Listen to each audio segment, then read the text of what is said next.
ஒரு மனிதனுக்கு திறமை என்பது இரண்டாம் பட்சம்தான்.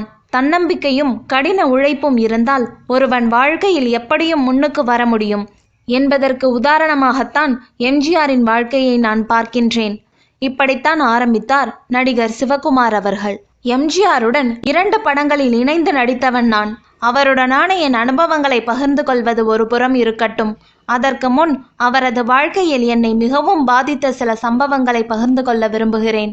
எத்தனை போராட்டங்களுக்கு பின் இந்த உயரத்தை எட்டி பிடித்தார் எம்ஜிஆர் என்பது இன்றைய இளம் தலைமுறையினர் நிச்சயம் தெரிந்து கொள்ள வேண்டும் என்று கூறியவர் கண்களை மூடிக்கொண்டு நூல் பிடித்தது போல் புரட்சி தலைவரின் வாழ்க்கையை விவரிக்க தொடங்கினார்.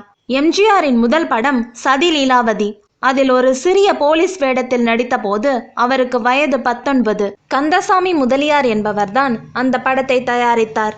இதில்தான் எம்ஜிஆரின் வாழ்க்கை துவங்குகிறது. எஸ் வாசனின் கதையை இயக்கியவர் எல்.எஸ்.ஆர். டங்கன். படப்பிடிப்பு தொடர்ந்து நடைபெற்று கொண்டிருக்கிறது.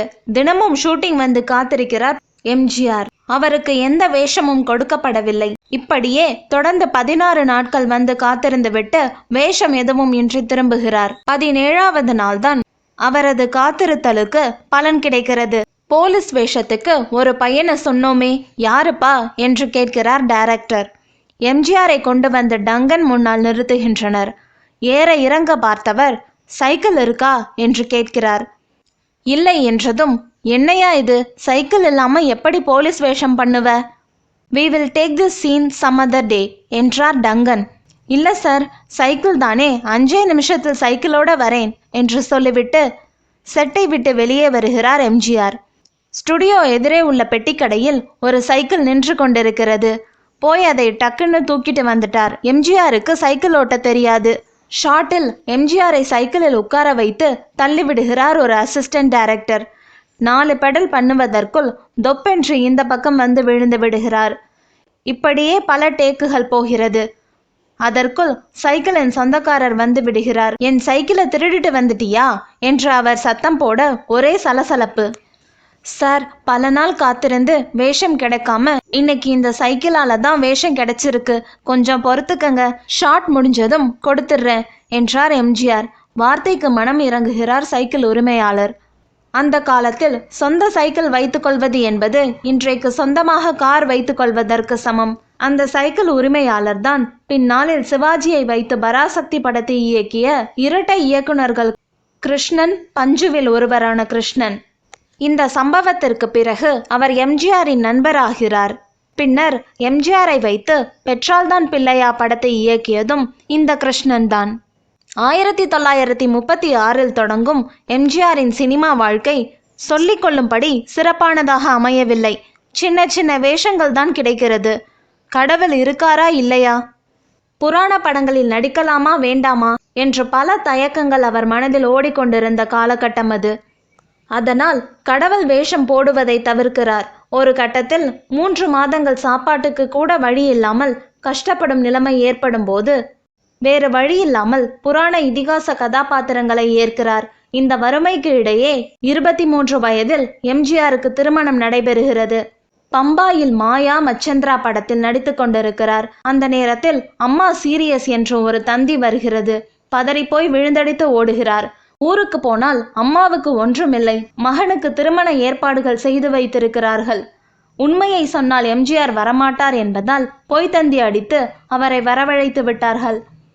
சென்டிமெண்டாக பேசி திருமணத்திற்கு சம்மதம் வாங்கி உடனே திருமணமும் நடக்கிறது. பார்க்கவி என்கிற தங்கமணி என்ற 18 வயது பெண்ணின் கரம் பற்றுகிறார் எம்ஜிஆர். மனைவியுடன் மெட்ராஸ் வால்டாக்ஸ் ரோட்டில் உள்ள 147ஆம் எண் வீட்டில் 25 ரூபாய் வாடகைக்கு மனைவியுடன் குடியேறுகிறார். அவர் வீட்டுக்கு எதிர் வீடுதான் நடிகை சி.டி. ராஜகாந்தம் வீடு. அண்ணன் சக்கரபாணி குடும்பத்துடன் கூட்டு குடும்பமாக அங்கே வாழ்க்கை செல்கிறது. சரியான சினிமா வாய்ப்பு இல்லாததால் மனைவியின் கையில் கழுத்தில் கிடப்பதை விற்று சாப்பிடும் வறுமைக்கு தள்ளப்படுகிறது வாழ்க்கை.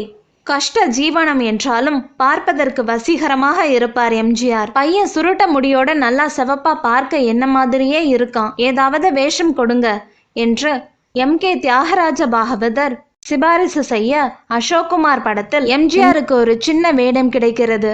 தினமும் காலையில் வால்டாக்ஸ் ரோட்டிலிருந்து புறப்பட்டு நடந்தே நியூட்டன் ஸ்டுடியோவுக்கு வாய்ப்பு தேடி செல்வார். பச்சை நிற பெல்ட், வேஷ்டி, முண்டா பனியன், ஜிப்பா, இதுதான் எம்ஜிஆரின் ட்ரெஸ். அதுவும் 2 செட்டு தான் இருந்தது.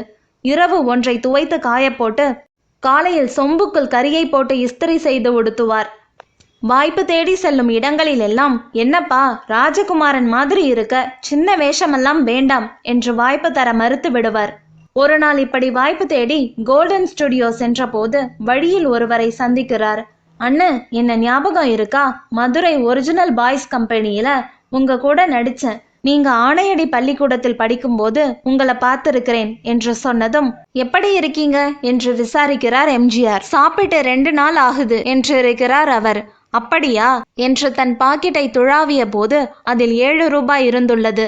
அதை வைத்துதான் அவர் சாப்பிட வேண்டும், பஸ்ஸில் செல்ல வேண்டும், வீட்டு செலவுக்கு மனைவியிடம் ஏதாவது தர வேண்டும். ஆனாலும் சற்றும் தாமதிக்காமல் அதில் 3 ரூபாயை எடுத்து அவரிடம் கொடுத்து, முதல்ல போய் சாப்பிடுங்க என்று சொல்லி கொடுத்து விட்டார். இங்கதாயா எம்ஜிஆர் உயர்ந்து நிற்கிறார். உங்களிடம் 10 ரூபாய் இருக்கும்போது 3 ரூபாய் தானம் செய்ய மனசு வரவில்லை என்றால், உங்களிடம் 100 ரூபாய் இருக்கும்போது 10 ரூபாய் தானம் செய்ய மனசே வராது. அதை அவர் அப்பவே கொடுத்தார். இந்த குணம்தான் அவரை மாமனிதராக உயர்த்தியது.